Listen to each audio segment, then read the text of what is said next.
Yesterday courier private limited. Domestic international cargo உங்கள் இல்லம் தேடி வந்து கொரியர் புக்கிங் டெலிவரி செய்து தரப்படும். தலைப்புச் செய்திகள்.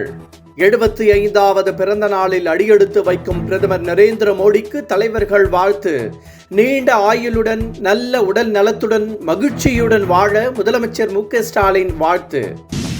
மத்திய உள்துறை அமைச்சர் அமித்ஷாவுடன் இபிஎஸ் பேசியது என்ன? ஊடகங்களில் வெளியான பரபரப்பு தகவல்கள். தந்தை பெரியாரின் 147வது பிறந்த நாளையொட்டி பல்வேறு தரப்பினரும் புகழ் வணக்கம். இனப்பகையை சுட்டெரிக்கும் பெரும் நெருப்பு என முதலமைச்சர் மு.க.ஸ்டாலின் நெகிழ்ச்சி. அரசியல் கேள்விகளை அறவே தவிர்த்து அதிமுக முன்னாள் அமைச்சர் ஜெயக்குமார் செய்தியாளர்களிடம் இருந்து எஸ்கேப் ஆனதால் பரபரப்பு. தங்கம் விலையில் இன்று சரிவு. சவரனுக்கு 80 ரூபாய் குறைந்து 82,160 ரூபாய்க்கு விற்பனை. இனி விரிவான செய்திகள். பிரதமர் நரேந்திர மோடி இன்று தனது 75வது பிறந்த நாளில் அடியெடுத்து வைக்கிறார். குடியரசுத் தலைவர் உட்பட பல்வேறு தலைவர்களும் அவருக்கு வாழ்த்து தெரிவித்துள்ளனர். முதலமைச்சர் மு.க.ஸ்டாலின் தனது எக்ஸ் தளத்தில் பதிவிட்டுள்ள வாழ்த்து செய்தியில் நீண்ட ஆயுளுடன் நல்ல உடல் நலத்துடன் மகிழ்ச்சியாக வாழ வேண்டும் என குறிப்பிட்டுள்ளார். டெல்லிக்கு சென்ற இபிஎஸ் மத்திய உள்துறை அமைச்சர் அமித்ஷாவை ரகசியமாக இரவு நேரத்தில் சந்தித்ததாக வெளியான தகவல் பரபரப்பை ஏற்படுத்தியுள்ளது. இந்த நிலையில் இருவரும் என்ன பேசினார்கள் என ஊடகங்களில் தொடர்ந்து செய்திகள் வெளியாகி வருகின்றன. இந்த சந்திப்பின் போது அதிமுக இணைப்புக்கு வாய்ப்பில்லை என இபிஎஸ் திட்டவட்டமாக தெரிவித்துவிட்டார் என கூறப்படுகிறது. இதனை பொறுமையாக கேட்ட அமித்ஷா கூட்டணி பலம், பலவீனம், கட்சிக்குள் அதிருப்தி, சமாதான முயற்சி உள்ளிட்டவற்றில் மட்டுமே கவனம் செலுத்தும்படி அறிவுரை வழங்கி அனுப்பியதாகவும் கூறப்படுகிறது. இனப்பகையை சுட்டெரிக்கும் பெரும் நெருப்பு என தந்தை பெரியாருக்கு முதலமைச்சர் மு.க.ஸ்டாலின் புகழாரம் சூட்டியுள்ளார். தந்தை பெரியாரின் 147வது பிறந்த நாளையொட்டி அவரது சிலைக்கு பல்வேறு தலைவர்களும் மரியாதை செலுத்தி வருகின்றனர். இந்த நிலையில் பெரியார் பற்றி குறிப்பிட்டுள்ள முதலமைச்சர் மு.க.ஸ்டாலின் பெரியார் பேசிய பேச்சுக்கள், அவர் எழுதிய எழுத்துக்கள் யாரும் பேச எழுத தயங்கியவை என தனது எக்ஸ் தளத்தில் குறிப்பிட்டுள்ளார். பகுத்தறிவு பகலவன் தந்தை பெரியாரின் பிறந்த நாளில் அவர் வகுத்த சமூக நீதி பாதையில் பயணித்து வரும் 2026 சட்டமன்ற தேர்தலில் அதிமுக தலைமையில் உண்மையான சமத்துவ ஆட்சி அமைக்க உறுதி ஏற்போம் என இபிஎஸ் அழைப்பு விடுத்துள்ளார். பெரியாரின் 147வது பிறந்த நாளையொட்டி தனது எக்ஸ் தளத்தில் இபிஎஸ் வெளியிட்டுள்ள பதிவில் கேள்விகள் கேட்டு பகுத்தறிவை விதைத்தவர் பெரியார் என்றும் உணர்வுகளை தட்டி எழுப்பி உரிமைக்காக போராடியவர் என்றும் புகழாரம் சூட்டியுள்ளார்.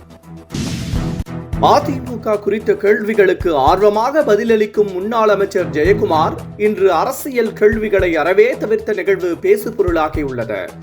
இபிஎஸ் ஆதரவாக கருத்துக்களை பேசி வந்தவர் ஜெயக்குமார். இந்த நிலையில் பாஜகவுடன் அதிமுக கூட்டணி வைத்ததால் அவர் அதிருப்தியில் இருந்ததாக கூறப்பட்டது. எனவே செய்தியாளர் சந்திப்பை பெரும்பாலும் தவிர்த்து வந்தார்.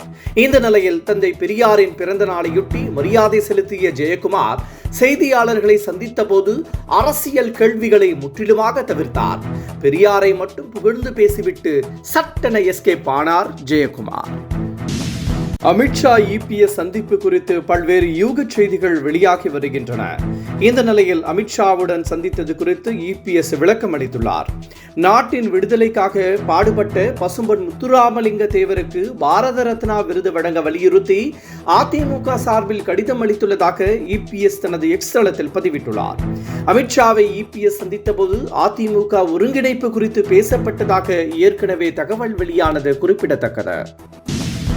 ராமதாஸ் தனது காரில் இருந்த கொடியை மாற்றியுள்ளார்.